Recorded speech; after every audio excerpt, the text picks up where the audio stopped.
Hey, if you're not doing the easiest maintenance item on your lawnmower, whether it's a zero turn, a lawn tractor, even a push behind lawnmower, you're making a big mistake.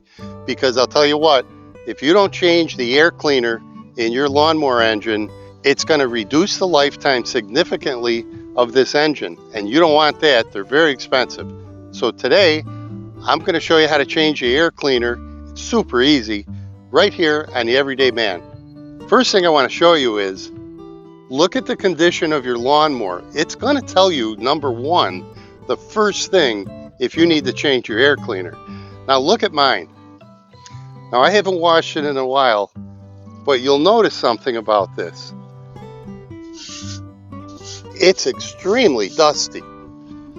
So that's an important telltale sign that you really need to change your air cleaner more frequently than maybe if you're in a normal yard that has nothing but grass and not a lot of dirt.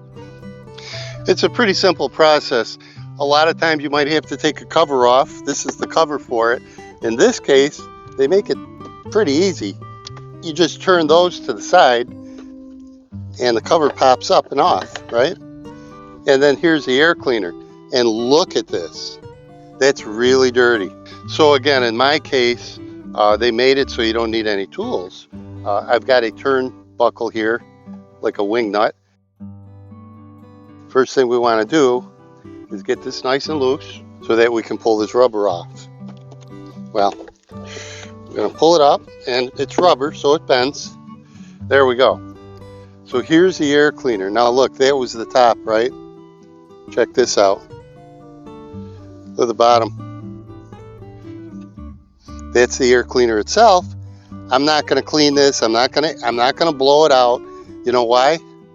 Because I got a brand new one on Amazon for $10. So for $10, I'm not going to bother cleaning it and blowing it out. So we do want to get this cleaned out in here. Now I'm going to just put a towel around this because I don't want anything to go inside of it.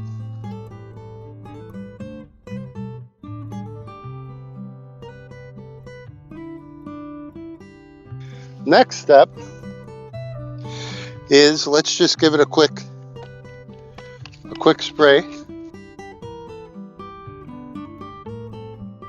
Now I'm not going to take this off. This is the foam covering.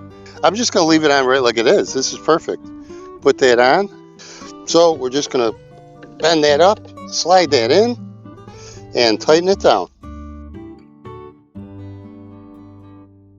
Get it good and tight. Let me get the cover back on. I'll brush this out real quick. Slide this back on. Lock it in place. If you do that one simple step that'll take you less than 5 minutes, congratulations. Your engine's going to last a whole lot longer than it was before. This is bad news. You don't want to run like this, but it's a good thing I had this so I could show you real life with the video. With that said, thanks for watching, and this is the Everyday Man saying we'll see you next time.